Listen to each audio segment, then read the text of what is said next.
Everyone, welcome to my channel. আজ share করব তোমাদের সাথে সানফ্লাওয়ার আর্ট।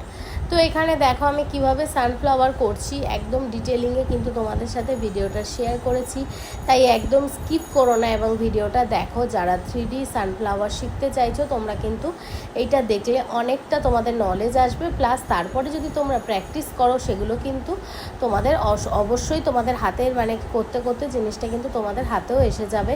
আর যদি তোমরা ডিটেলিংয়ে শিখতে চাও তাহলে অবশ্যই কিন্তু তোমরা আমার সাথে যোগাযোগ করে ফেলতে পারো। আমি কিন্তু তোমাদের নেলের ক্লাস দিয়ে থাকি এবং সাথে কিন্তু এই ধরনের 3D 5D আর্টও কিন্তু তোমাদের শিখিয়ে থাকি। তো যাই হোক, কথা বলতে বলতে দেখো এখানে আমি কিন্তু পাতার মোটিভগুলো করে নিচ্ছি, কিভাবে করছি দেখতেই পাচ্ছ। আর যত ছোট করবে নেলে কিন্তু দেখতে ভালো লাগে, কারণ আমাদের যদি আমরা ক্লায়েন্টের নেলে করি খুব বড় সাইজের জিনিস কিন্তু ক্লায়েন্টরা কখনোই সেটা প্রেফার করে না এবং তাদেরও হাতে কিন্তু সেটা অড লাগে।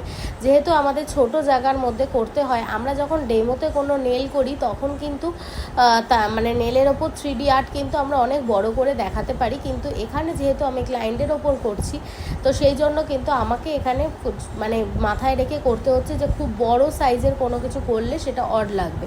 তাই এখানে আমি যতটা পারছি ছোটোর মধ্যে, বাট সেটাকে ভালো মতন যাতে সুন্দরভাবে দেখা যায় বা দেখতে ভালো লাগে সেরকমভাবে কিন্তু আর্টটা করার চেষ্টা করছি। তো এখানে দেখো আমি এক এক করে কিন্তু খুব সুন্দরভাবে একটা 3D মোটিভের সানফ্লাওয়ার করে নিচ্ছি। হাফ সানফ্লাওয়ার যেটাকে বলে, যদি আমরা হাফ করি সানফ্লাওয়ারটাকে, তো সেইভাবে কিন্তু ফুলটাকে আমি হাফ করে মোটিভে দেখো করে নিলাম। কতটা সুন্দর লাগছে, আমার তো ভীষণ ভালো লাগছে আর আমার ক্লায়েন্টেরও ভীষণ পছন্দ হয়েছে। তোমাদের কেমন লাগলো অবশ্যই তোমরা কিন্তু জানিও।